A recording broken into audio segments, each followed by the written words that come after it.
Mirada Económica. Hola, hola, ¿cómo les va? Mirada Económica en el aire. Una semana que hemos tenido muchas noticias en torno a la economía, cifras de empleo que tienen su lado bueno, su lado malo, el vaso medio lleno, el vaso medio vacío. También tuvimos cifras de crecimiento. ¿Se reactivará o no la discusión de la reforma de pensiones? Todas las discusiones que vamos a profundizar en esta edición de Mirada Económica. Pero antes vamos a hablar de otros temas. Vamos a hablar también de empleo, lo decíamos, las cifras del INE. Pero acá vamos a hablar de una primera instancia de empleos temporales. Esos empleos que se reactivan conforme se acerca el verano para reemplazar personas que se van de vacaciones o reforzar rubros que necesitan obviamente de más mano de obra. Por ejemplo, el comercio. Pasamos a revisar la primera gráfica que hemos preparado en torno a este tema. A ver, aumenta un 40% la oferta durante estas semanas de estos famosos empleos temporales. Vamos con la siguiente estación. Hay varios rubros, varias pegas que se concentra ahí la oferta. Logística, el trabajo en bodegas para el reparto. Distribución, el delivery. Bodegueros que trabajan en estas bodegas. Grueros, personas que manejan las grúas. Si nos vamos al retail, promotores, vendedores, son parte de los trabajos que más se ofrecen en los portales de empleo respecto a empleos temporales. Lo decíamos, crece un 40%. Los sueldos van más o menos desde los 20.000 pesos diarios hasta las ofertas más onerosas, entre comillas, que son profesiones, más que empleos de baja calificación, que puede llegar al 1.800.000 pesos. Vamos con la siguiente estación, seguimos viendo los números de estos empleos temporales que crecen durante estos meses de verano. En algunos sitios web que se ofrecen estos empleos, incluso ha habido durante el último mes 1 millón de visitas, solamente en uno de estos sitios web, que ofrece más o menos mil de estos empleos, 1 millón de visitas durante los últimos meses. Algunos sueldos que se van ofreciendo, los más, quizás los trabajos que hay en mayor número. Operarios de bodega, 600.000 pesos al mes. Apoyo en el retail para trabajos de Navidad, 20.000 pesos por día. Salvavidas, 29.000 pesos por día. Ahí se requiere obviamente una preparación especial. Picker de supermercado, 22.000 pesos por día. Son las personas que eligen los productos cuando uno obviamente a través de las web pide supermercado o productos de supermercado a la casa. Quienes eligen, no el que echan puerta, quienes eligen son los famosos picker. Vamos con la última estación que hemos preparado. Y esto es un dato que hace rato está presente. Cerca del 20% de las personas que trabajan en estos empleos temporales terminan con un contrato definitivo. Así que es importante, quizás es el preámbulo, la entrada al mercado laboral o a un trabajo definitivo. Para los jóvenes y para los no tan jóvenes. A ver, 1 de cada 5 empleos temporales, si el 20% lo traducimos en algo más simple, 1 de cada 5 empleos temporales termina en un contrato definitivo. Eso es parte de los meses de verano en que el empleo temporal crece con fuerza. Vamos a tocar otro tema que ha sido parte de la contingencia durante las últimas días, semanas. El tema de las ISAPRES. El superintendente de salud convocará la próxima semana a las ISAPRES para buscar medidas de pago que sean mejores que las actuales y que han generado indignación entre los afiliados del sistema privado. La ministra de Salud se mostró abierta a analizar lo que planteen los parlamentarios para acotar, sobre todo, los plazos de devolución. La voz de la gente ha sido clara esta semana. ¿Usted está molesto? Sí, porque no tiene justificación eso. La devolución de las ISAPRES en 156 cuotas, a veces paupérrimas, no pareció justa. Porque es un chiste, ¿cómo van a devolver? Es un insulto. Pero encontramos a un usuario de ISAPRE que aún no ha tenido noticias. ¿Ahora está ilusionado de que te pueda llegar dinero por ahí? Sí, yo creo que sí. Porque el del confort nunca lo vivo. Hay gente que ya le llegó la información de que le van a devolver dinero, pero en 13 años en cuotas de 500 pesos, por ejemplo. No tenía idea. Ahora lo sabe, pero también sabe que con rapidez se presentaron proyectos para modificar esa cuestionada devolución de dineros, aunque no desde el gobierno. Nosotros no hemos pensado presentar iniciativas, pero vamos a estudiar lo que planteen los parlamentarios. Como siempre, estamos abiertos a sus sugerencias. Y entre lo presentado por parlamentarios, un proyecto busca establecer un mínimo de 30.000 pesos para las cuotas de devolución y otro busca disminuir el plazo de 13 a 5 años. Sin embargo, simplemente es una manera de sacarse la culpa de encima. No tienen prácticamente escasa viabilidad política. Yo creo que eso no es un buen camino. ¿Cómo quedamos en el contexto internacional? Que el Senado aprobó una ley y después, porque la encontraron mal o no les gustó, la modifiquemos nuevamente. Esto se transmite, entonces cuidado, Chile no es un país serio, modifican las leyes a conveniencia de lo que la ciudadanía diga o lo que el Congreso diga. Se traduce en que ya cuando la gente viene a inversiones sabe que más la va a pensar 2 veces. En opinión de un exministro de Salud, la solución está en aplicar el pronto pago, que permitiría acortar los famosos 13 años o entregar los llamados bonos deuda. Que es un instrumento bursátil en que las personas pueden utilizarlo en el mercado financiero. Que son dos mecanismos que autorizó la ley y que las ISAPRES no aprovecharon. Yo creo que es bueno que el Congreso y los políticos hagan también un allanamiento a que se pónganse de acuerdo en vez de modificar la ley y a mejorar las condiciones sobre las cuales se está pactando la evolución. En la Comisión de Salud del Senado se vivió un primer apronte, con la comparecencia de la ministra del ramo y del superintendente, quien propuso allí mejorar los planes de pago en la medida que vayan mejorando las condiciones de las ISAPRES. No podemos levantar expectativas que no se puedan cumplir, pero sí podemos en sentido de urgencia poder, por la vía administrativa, tratar de mejorar estas condiciones. Yo voy a convocar a las ISAPRES la próxima semana precisamente para poder conversar este punto y establecer medidas que puedan ser mejores que las actuales. Pero es complejo, pues en el mundo político se responsabilizan unos a otros por el proyecto aprobado. Creo que el único camino que queda realista es la presión ciudadana. Expresada y se hartazan reclamos ante la Superintendencia de Salud o una posible nueva oleada de judicialización de estos casos. Y es sumamente importante que aquí se generaron sobreexpectativas. Muchas personas están pensando que tienen devolución de 2 millones, 3 millones, 5 millones, y eso nunca ha sido. Por lo pronto, y considerando que ya se licita una nueva modalidad de coberturas complementarias para el sistema público, lo único previsible es que continúe la progresiva fuga de usuarios desde ISAPRES a FONASA. Cuando las personas vean mes a mes que le están devolviendo, entre comillas, 300 pesos, 400 pesos, y su plan ha subido considerablemente, va a empezar a actuar. Y al final, muchos van a tomar la decisión de desafiliarse. A menos que alguna fórmula se aplique para modificar esas devoluciones y parte del público descontento decida permanecer en las aseguradoras privadas. Ya, eso con el tema de las ISAPRES, que está lejos de zanjarse esta devolución. Vamos a hablar de empleo, vamos a hablar de pensiones. Estamos aquí en el estudio con David Bravo, director del Centro de la Católica de Encuestas y Estudios Longitudinales. David, un gusto volver a tenerte aquí en el estudio con las 24 horas de TVN. ¿Cómo te va? Igualmente, Andrés, muy bien. Gracias. A ver, hablemos primero de empleo. Lo decíamos un poco en la presentación del programa, David. Tuvimos cifras hace algunos días. Claro, el empleo formal crece más que el informal. Segunda entrega consecutiva que tenemos una buena noticia. Claro, también si lo comparamos con el mismo trimestre del año pasado, tenemos una caída importante, 8,9, 8,6. Pero tú has puesto el acento en la generación de empleo, en la cantidad de empleo que se están generando. Si nos comparamos previo a la pandemia, ¿estamos hoy día en un momento o seguimos en esta famosa emergencia laboral no declarada que en algún minuto tú pusiste el acento? Lamentablemente sí, porque estamos con una tasa de ocupación de 56,3%, o sea, de la población en edad de trabajar, esa es la proporción que tiene un empleo. Eso sigue siendo bajo el 58,2% que teníamos antes de la pandemia. Estamos hablando de un déficit de 309.000 empleos con los últimos datos. ¿Cuándo fue la última vez que tuvimos una tasa de ocupación tan baja como esta? No fue solamente el año 2020 o 2019, sino que fue en realidad el año 2010. Entonces, cuando uno mira objetivamente el mercado laboral, tenemos una tasa de ocupación de 14 años atrás. Es justo la tasa que teníamos saliendo de la crisis subprime. Cuando uno mira la tasa de desocupación, 8,6%, es mucho más alta que la que teníamos antes de la pandemia, pero no solo antes de la pandemia, sino que tienes que ir al año 2010 de nuevo para encontrar una tasa tan alta como 8,6. O sea, digamos, ok, alegrémonos que tengamos más ocupados que el mes pasado, que el año pasado, digamos, pero en estricto rigor los números siguen siendo pobres casi 5 años después de la pandemia. Sí, ¿no? David, tú también has puesto el acento porque hemos visto, yo te resaltaba el tema de la cantidad de empleo, por ejemplo, que se ha generado el último año, 195.000, casi el 72% son formales, pero tú has dicho que y has señalado con números, más que la opinión, que las cifras del INE no coinciden mucho con otras cifras, por ejemplo, que entrega la Superintendencia de Pensiones en cuanto al crecimiento del empleo formal versus el informal. ¿No coinciden los números de las diferentes estadísticas que hay en nuestro país?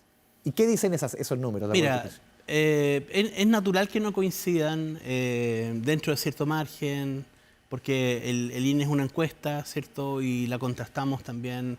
El INE pregunta sobre todos los ocupados, Claro. ¿cierto? Y diferente, por ejemplo, la super de pensiones, que es la cantidad de gente que paga Claro. su cotización.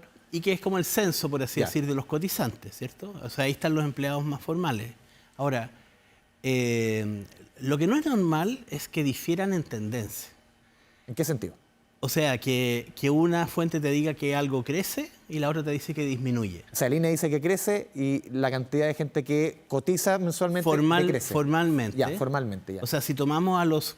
Y no solamente con la definición de formales del INE, sino que si tomamos a los que entregan, a los que cotizan para pensiones, si uno en la base de datos del INE trabaja con esos datos, lo que vas a encontrar es que efectivamente eso aparece creciendo, que es lo que dicen los datos del INE, ¿cierto? Que conocemos. Si tomamos desde diciembre del 2022 hasta ahora, estamos como cerca de 200.000 empleos adicionales formales. Mientras que si tomamos los datos de la Superintendencia de Pensiones, hay una caída de 315.000. O sea, ¿Por qué tanta diferencia? No puedes encontrar más diferencia que Claro, esa. medio millón. Claro, entonces al final, ¿qué es lo que ocurre? Si uno piensa que no tenemos un mejor dato que el del INE para el total de la ocupación. Entonces, ¿pero qué quiere decir? Que el dato más duro que tenemos sobre formales, que es la Superintendencia de Pensiones, muestra que en vez de estar creciendo, está cayendo. Si el número total de empleo actualmente es el del INE, quiere decir que entonces está subestimando muy fuertemente el incremento en el empleo informal, ¿cierto? Porque los datos de la Superintendencia de Pensiones así lo están mostrando. Ahora, entonces ahí hay un tema que lamentablemente no creo que se vaya a aclarar, digamos, rápidamente. Muchas de estas cosas se van corrigiendo en el tiempo. O sea, por ejemplo, el INE empieza a ponerse al día y empieza a cambiar la tendencia. Pero lo que nos están mostrando los datos es que efectivamente es preocupante, que estamos en una caída de cotizantes, en una caída en el empleo formal. Los datos que salieron ayer también que se dieron a conocer en el seminario donde este tema se discutió, de BUC, ¿cierto? Ellos tomaron y tienen datos adelantados para su masa de cotizantes de 2 meses adelante de los datos que muestra la Superintendencia de Pensiones. Muestra que sigue cayendo en 12 meses los cotizantes. O sea, no es algo que está quebrando la tendencia, al parecer, ¿cierto? En los datos de la superintendencia. Los datos de la superintendencia parecen estar alineados con otras fuentes de información. Y entonces ahí tenemos un problema, ¿cierto? Porque pareciera ser entonces que no estamos viendo esto en los datos del INE. Si eso fuera así, levanta la alerta, porque justo en este periodo, entre el fin del 2022 y ahora, es cuando tuvimos este gran salto en el salario mínimo. ¿Tú crees que el salario mínimo, perdón David, ha tenido un efecto en esta recuperación lenta del empleo? Tú has sido muy crítico de la forma como se legisló, que se aceleró este camino hasta llegar en julio del 2024, era una promesa del gobierno del presidente Boric, a los 500.000 pesos. ¿Esto ha sido una de las causas, por ejemplo, de que nuestro país ha sido el que más lento ha recuperado la ocupación en América Latina? No, yo creo que lo que ha estado de fondo de por qué hemos recuperado más lento que América Latina está en que en el desastre que generamos a nivel macro con los desequilibrios, ¿cierto? Con los retiros, con los IFE y todo ello. Porque eso en la práctica generó como un auge y luego este necesario desplome. Y yo creo que eso fue uno de los temas importantes que ha llevado a que nos ha costado mucho recuperar el nivel de... Ahora, a lo mejor podríamos haber recuperado antes, un poco antes, si es que efectivamente hubiéramos estado haciendo algo por que ello ocurriera, ¿cierto? Sí. Pero el ambiente no ha sido bueno, las señales han sido de mayores costos, ¿cierto? El salario mínimo, adelantar el salario mínimo parece una buena noticia. Claro. Fue un apoyo transversal, no solamente fue una idea del gobierno. Hay una mesa tripartita, aquí no... No, o sea, es muy transversal, es muy popular, pero en realidad no le estamos explicando bien a las personas de que uno no puede subir de manera tan brusca, es imprudente hacerlo, subir el salario mínimo, porque en la práctica es buena noticia para los que quedan ocupados.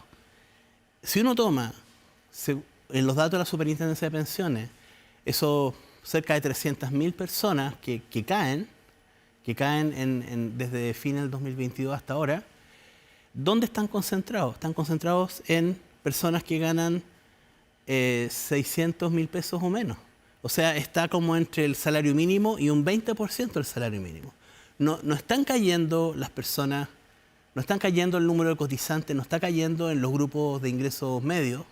Sino ¿cierto? Que justamente en este bloque. Exactamente en lo que se puede predecir que es el efecto negativo del salario mínimo. Cuando el salario mínimo se tiene que incrementar de acuerdo a la productividad, el salario mínimo es bueno no rezagarlo, pero una de las cosas que son evidentes es que cuando tienes problemas en el mercado laboral, a menos que no los reconozcas, ¿cierto? Si tienes problemas en el mercado laboral, la medida para generar más empleo no es subir el salario mínimo, porque vas a conseguir lo contrario, ¿cierto? Y especialmente si haces una alza tan concentrada en poco tiempo. David, vamos a ir a la pausa aquí en Mirada Económica y al regreso quiero preguntarte por pensiones. ¿Se podría reactivar esta discusión en el mes de enero? Y hay señales positivas. Vamos a la pausa y volvemos.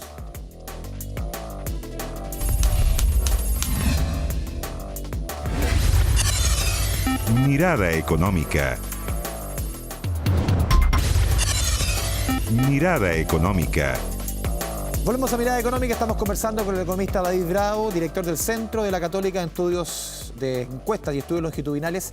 David, yo lo decía antes de ir a la pausa, hablemos del proyecto de reforma a pensiones.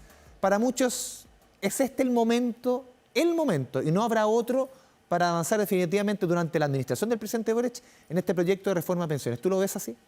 Sí, creo que no hay otro momento. Hemos visto cómo, entre medio de todas las elecciones que hemos tenido, cómo simplemente no es posible avanzar, no están las condiciones, no se generan las condiciones para llegar a un acuerdo. El Senado ha tomado bien este proyecto, lo llevó a una mesa técnica y ha generado una metodología. Tienen un acuerdo de procedimiento, pero ellos, como han anunciado, ese acuerdo, ese procedimiento lleva a que esto definitivamente se vote en enero. Ahora, hay varios acuerdos, perdón David, sí. Hay varios acuerdos, en seguros de lagunas previsionales, sí. En los cambios a las comisiones de intermediación, fondos generacionales, mecanismos simplificados de cotización de independientes, incremento del tope imponible. O sea, hay varios acuerdos, uno ve por lo menos 7, pero uno ve que donde se ha concentrado la discusión y donde no hay acuerdo es en el famoso 6%. Claro. ¿Cómo lo ves tú?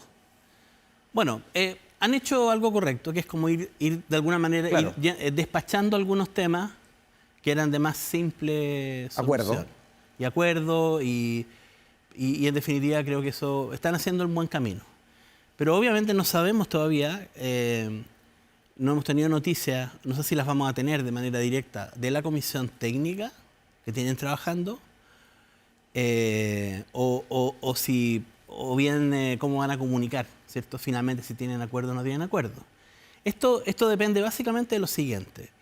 Esa comisión técnica, esa mesa técnica, expuso en la misma comisión del Senado y dijo, bueno, nosotros en realidad, independientemente de las definiciones de tasa de reemplazo y todo, estimamos que hay un grupo de personas que son cotizantes con un 15 años de cotizaciones o incluso más, que es donde se concentra el problema de las tasas de reemplazo. ¿Por qué? Porque la verdad las cosas es que la PGU vino a arreglar las tasas de reemplazo a mucha gente. Entonces, quedaron muchas tasas de reemplazo sobre 100%, porque básicamente la PGU fue universal prácticamente en ese grupo. Y donde quedaron algunos problemas fue ahí y el tema de la diferencia en el caso de las mujeres, digamos, ¿cierto? Y eso es más o menos con lo que, hasta donde nos quedamos todos mirando y estamos esperando decir, bueno, entonces veamos qué es lo que significa eso. Esto está muy concentrado en los números. Entonces lo que nosotros esperamos acá es que nos digan, esta es la situación base y frente a este problema que detectamos, esta es la solución que queremos dar. Va a haber una solución a lo mejor transitoria, donde se va a entregar, se va a canalizar parte de la cotización individual a esto. Eso es básicamente lo que está en discusión, ¿cierto? Si es transitorio. ¿Seguramente no va a ir todo a cuenta individual? ¿Crees tú? Yo creo que por ahí es la solución que están, creo yo, buscando. Ya. Y creo que eso, bueno, habrá que ver que es lo que se indica, digamos, ¿cierto? Pero creo que es clave justificar con los datos. O sea, aquí los datos no han estado muy fácilmente disponibles y creo que tiene que ser un mecanismo muy transparente que permita que sea muy claro lo que se va a ganar, ¿ya? ¿Cierto? Y que finalmente esos recursos van a volver a las cuentas individuales en un periodo claro, ¿cierto? Y también compensando, creo yo, la rentabilidad, ¿cierto? Sí. Que eventualmente tendría en los mismos fondos de pensión. David, si uno ve los números, está viendo las cifras que presenta la Super de Pensiones. El último año tuvimos 159.000 jubilados. La jubilación promedio de los hombres, 281.000 pesos. Las mujeres, 110.000, una diferencia de 60%. En promedio, las personas que se jubilaron durante el último año, los hombres acumularon 52 millones en su cuenta individual. Las mujeres, 23 millones. O sea, ¿aquí dónde está el problema? Porque en el fondo se debe todo el problema en la AFP, todo el problema está en el mercado laboral. Esto es un mix, porque durante mucho tiempo se apuntó mucho al sistema, a las administradoras, que son corregibles por muchos lados. Pero ahí está todo el problema. Cuando uno ve que en promedio los hombres acumulan poco más de 50 millones y las mujeres 23 millones, ¿es un tema de la AFP o es más del mercado laboral o es un conjunto? Bueno, en primer lugar, yo siempre he pensado que, y creo que hemos recomendado muchas veces, que la superintendencia no entregue esos montos de pensiones, sino desglosados por densidad de cotización. Perfecto. Porque ahí es donde se ve la diferencia, ¿cierto? No es lo mismo alguien que dice yo me quedé con 50 millones, pero bueno, ¿cuánto cotizaron? Hay más. Claro. La densidad de cotización es muy importante, ¿cierto? El número de años cotizados. Pero independientemente de eso, ¿cierto? Lo que está detrás es obviamente el mercado laboral. El otro elemento que está afectando las pensiones de quienes se están pensionando este año son los retiros, ¿no? Son los retiros, ¿cierto? Y de hecho también en el mismo acuerdo del gobierno hay un tema que pienso que no se ha explicitado. Se habla de mejorarle las pensiones a los pensionados actuales. Algo que fue muy inconveniente es que los retiros se permitiera a las personas sacar a los actuales pensionados, claro, ¿cierto? Porque a los actuales pensionados les disminuyeron las pensiones de inmediato, pero fue porque retiraron. Y los pensionados que no retiraron, obviamente no les cambió. Entonces sería muy inapropiado en la solución que viene subsidiar a aquellas personas que retiraron en contraposición a los que no retiraron. Si los que no retiraron se ven mejor, ¿cierto? Claro. No los puedes discriminar, ¿cierto? Entonces, el tema de los retiros y cómo se consideran los retiros es algo que no se ha explicitado en la fórmula, en lo que se está mostrando, pero es un mensaje complejo. El tema de los retiros nos está generando un problema hacia adelante. Todos los pensionados nuevos van a tener también enfrentar en la misma situación. Esta persona tiene un ahorro de 54 millones y ¿por qué no tiene un ahorro mayor, digamos? A lo mejor el resto simplemente es porque lo retiró. Entonces, creo que para poder analizar bien esto vamos a tener que adicionar en los números cuál es la situación de las personas con retiro, sin el retiro, devolviendo el retiro, ¿cierto? ¿Cuál es la situación original que tenían? Porque ahí las personas tomaron decisiones en el camino de manera tal de que comparemos peras con peras, manzanas con manzanas. Se recoge un poco de tus puntos, David, que aquí faltan muchos números en la discusión. Aquí falta transparencia en el fondo de entregar muchos elementos que no están en la discusión. Nos hemos concentrado demasiado en el 6%, en ese dato, una pelea más ideológica muchas veces, más que tener todos los números y tomar una decisión que también sea técnica.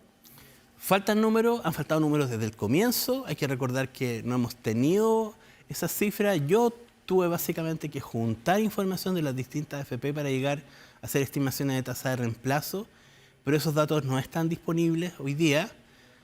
Y lo que yo esperaría es que en la mesa técnica, cuando diga, mira, en realidad esto es lo que llegamos, esta es la conclusión, estos son los datos sobre los cuales nos basamos, creo que ahí hay un gran acto de transparencia que deberían hacer, y que deberían hacer desde la Superintendencia de Pensiones y el gobierno, que básicamente son los que tienen la información, para que efectivamente se pueda entonces respaldar los números que están detrás, ¿cierto? Porque realmente hay mucho detalle y la discusión se enreda mucho, porque hay casos muy distintos, ¿cierto? Se compara a gente que tiene densidades muy diferentes. Mira el caso de los hombres y las mujeres. 40% de la pensión, habría un aumento de 40% en la pensión si tú consideras a una mujer que se pensiona a los 65 versus a los 60. La jubilación es un tema que políticamente es complejo. Pero si hablamos de brecha, Sí, no puedes dejar afuera la edad de jubilación. Claro. Entonces, no puedes decir, mira la brecha, se jubilan antes mira y el viven ahorro, más. mira las diferencias de ahorro, pero 65 años versus 60. Y viven más, te insisto, las mujeres. Y viven más. Entonces, este ajuste que se va a hacer a la tabla, el bono tabla, es para tratar de igualar de alguna manera el que vive más las mujeres, ¿cierto? Y se les va a tratar de aplicar un subsidio, ¿cierto? Para que queden en igualdad de condiciones si ambos se pensionaran a los 65. Pero una buena parte de la brecha de esos números que tú mencionas tienen que ver con que se pensionan a edades distintas. Entiendo que la gente diga, mira, no lo vamos a abordar hoy día, pero creo que sería muy frustrante que no digan que esto se tiene que abordar y que ponga un calendario futuro donde esto se va a abordar, digamos. David Bravo, te agradecemos este espacio, esta conversación, este diálogo, un tema que ha costado que avance. Ojalá que esta sea la oportunidad en que se llegue a un acuerdo. Muchas gracias, David. Así esperamos todo. Gracias. Y a todos ustedes, muchas gracias por la sintonía. Nos vemos en una próxima oportunidad aquí en Mirada Económica.